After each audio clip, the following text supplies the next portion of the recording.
know, maybe it's not a perfect analogy, but I think it's the point across. Let's say our common class here is a competition. We're trying to find the best student over the course of the year. We have two ways we can do this. One way is we can take the student who's gotten the best grades throughout the year. At the end of the semester, he's 3% better than everyone. He's clearly the best student, or best grades thus far of the year. Or as two, we can take the person who gets the best grade on the final. How many of you think to find the best student, we should have the person who has the best grades throughout the year?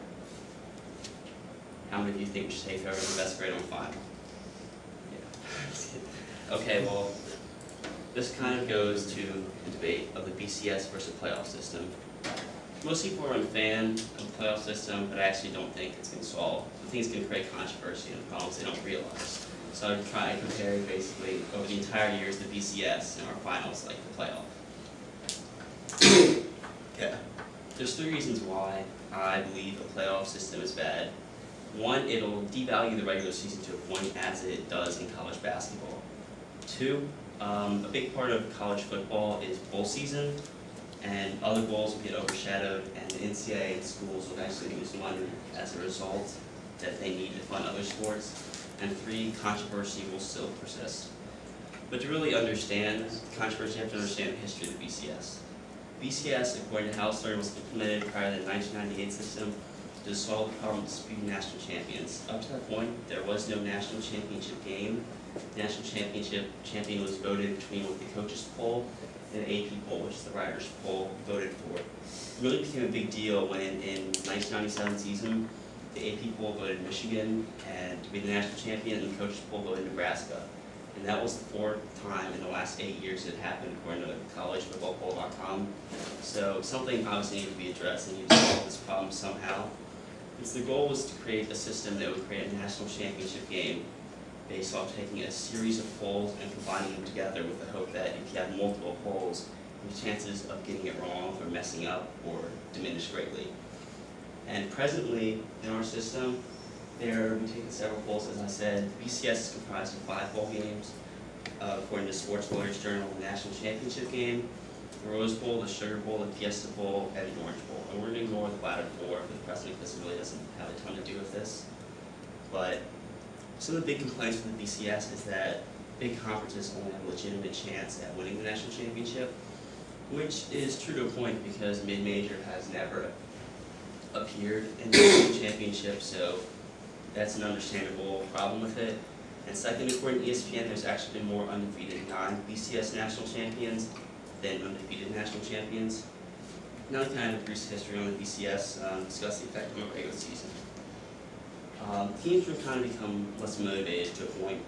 You can get like an NFL-like scenario where in week 16, 17, if you've secured a playoff spot, you don't risk players' injuries because it's just an unnecessary risk. If this 8-team playoff, it's really not a huge deal what seed you are, so if you're guaranteed a spot, why risk an injury or detriment to your team in some ways? And so teams are not necessarily going to be necessarily motivated to play these games. That has ramifications for their teams and their bowl hopes. And secondly, as I said, a big part of college football is bowl season. According to Brent Schrotenberg, this year they'll have 35 total bowl games every year. And a lot of the excitement comes in. You get the opportunity to see all these teams in a jam-packed schedule. You get to see the seniors in their last games. And much the problem with that is with the playoff, much of that's either going to be cut because no one's going to really care, or it's just not going to be as important because I don't know about you, but me, if there's a playoff game going on that day, when they're talking, I won't get to talk about a playoff game. I don't care about the Capital One Bowl because the playoff game is a big game. And as a result, the contracts that these bowls are given are going to diminish greatly, and these schools and the NCAA will lose a lot of money they need to fund other sports. And thirdly, a playoff system would spark just as much controversy as the present BCS system. Because how are you going to determine these teams? When you think about it, in the NCAA basketball tournament, we have controversy of who's the last team in, who's the last team out, first team out. And that's on a scale of 65 teams, where really the teams that just get in or dismissed really don't have a legitimate national championship hope. But when you shrink that down to the much of the proposed 4 to 8 teams, that really, each one of those teams, the team that just missed it, actually has a legitimate shot because it's just so much smaller. And one of the problems also is how you're going to select it.